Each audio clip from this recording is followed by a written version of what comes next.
तो पूरी कौम से मेरी अपील है कि वो इस दौरे की कामयाबी के लिए डॉक्टर आफिया से मुलाकात और जल्द अज जल्द डॉक्टर आफिया की पाकिस्तान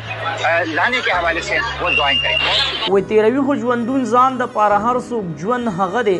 چې د بل خدمت کې تیر شي.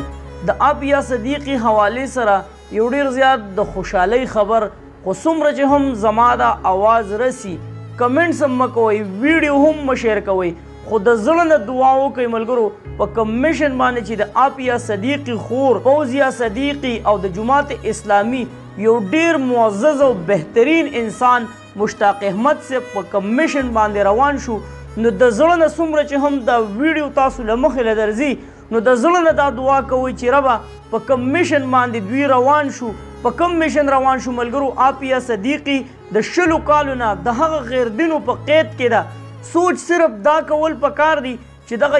یو لمحه به زمونږ په دغه آفیه صدیقی خور باندې څنګه تیریږي د هغه غیر دینو منځ کې نو تاسو خپل ګریوان کې سر ښکته کوئ نو دا د دعا ټیم دی ملګرو ځکه چې د آفیه صدیقی خور فوزیه صدیقی ته اجازت میلاو شو چې ته د خپل خور کیس لړاوهلی شي نو هغوی روان شوي دي سینیټر مشتاق احمد صاحب پتلو کې د ټول قوم نه د ټولو مسلمانانو نه د آفیه صدیقی دپاره دعاګانې غوښتي دي چې موږ ته هم دعا کوئ.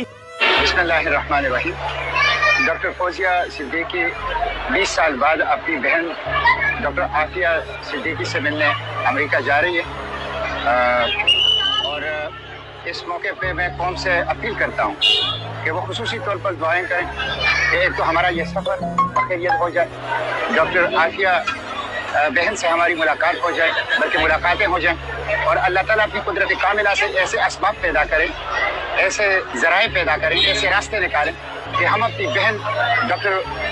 आफिया सिद्दीकी को जल्द अज जल्द पाकिस्तान ला सकें। वो इंतहाई मजलूम है, बेगुनाह है, हाफिज़ कुरान है और इस्लाम की बेटी है, पाकिस्तान की बेटी है। په کمیشن باندې چې مونږ روان یو نو د دعا ضرورت دی بل دا زمونږ ایمان دی ملګرو چې په دعا باندې تقدیر بدلیږي نو کله چې د زړه نه دعاګانې وشي نو انشاءالله العزیز چې هغه آفیه صدیقی خور چې د هغې به هم یو امید را بیدار شي چې کله سینیټر مشتاق احمد صاحب او خپله خور فوزیه صدیقی ویني 20 کاله بعد به دغه خویندې میلاویږي نو تاسو سوچ وکئ ملګرو چې دغه کله ملاقات وي نو هغه بس احساسات وي د فوزیه صدیقی او بیا د آفیه صدیقی الله جل شانه دی وکي هغه په کم میشن او په کم سوچ باندې روان دي نو الله جل شانه دی هغوی له په هر قدم باندې د نیکۍ بدل هم ورکي او الله جل شانه دی هغوی په دغه خپل مقصد کې کامیاب کی چې ډیر زر موږ مسلمانانو ته دغه خبر راشي چې آفیه صدیقی کم کیس ته نو هغه به انشاءالله العزیز آفیه صدیقی ګټي خو بیا هم دا ډیره د خوشحالۍ خبره د ملګرو چې دغه خویندې به میلاویږي او بیا پاکستانی دغه مشتاق احمد سینیټر صاحب هغه چې هم ویني نو زه وایم آفیه صدیقی که د جیل نه ریحام نشي ملګرو خو په دغه خور باندې به ډیر زیات زړه راغونډ شي. مشتاق احمد صاحب دته هم ډیرې دعاګانې وکړي ځکه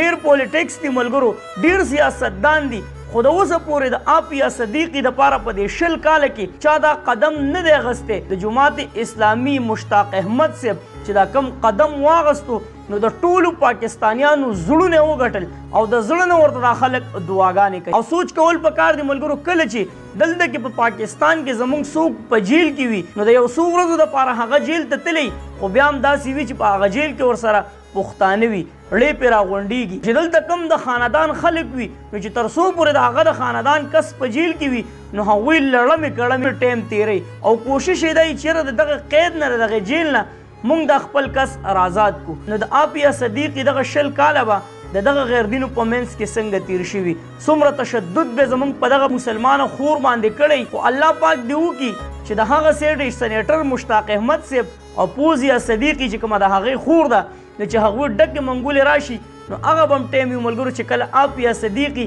د هغه سیډ نه جهاز ته راوخیږي او دلته د پاکستان په ایرپورټ باندې کوزیږي پاکستانی قوم ډیر انتظار وکړو او د آفیه صدیقی دپاره دغه پاکستانی وروڼه د زړه نه دردیږي او د زړه نه دعا خیږي نو الله پاک دې وکړي چې دوی ډکې منګولې راشي الله دې وکړي چې د دوی هر یو قدم الته دوی له خوشخبري ورکړي چې ستاسو کوم قدم دی او تاسو کوم قدم مخکې اخلئ نو دې کې د خوشحالۍ زیری دی الله جل شانه دې په خیر خیریت سره راولي چرته مې الله مخاد آباد او خوشحاله ساته اخر کې واس پاکستان زنده‌باد سېنیټر مشتاق احمد صاحب زنده‌باد فوزیا صدیقی زنده‌باد تل دی وي آباد دی وي زموږ وطن پاکستان دی او مسلمان دی لوی الله